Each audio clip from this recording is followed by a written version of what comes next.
Using your AirSense 11. Let's get you familiar with your ResMed AirSense 11. Start by connecting the power supply. Your AirSense 11 has a touchscreen and a start and stop button. From the home screen, you can select My Options, which lets you view and personalize your comfort settings. You can scroll down to view more options. If you need to make a change, tap OK on the touchscreen to confirm. You can then tap the Home button to navigate back to the home screen.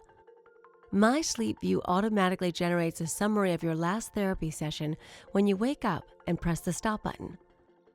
Finally, the More menu contains other settings such as My Air app connectivity and airplane mode. When you're ready to sleep, just press the Start button.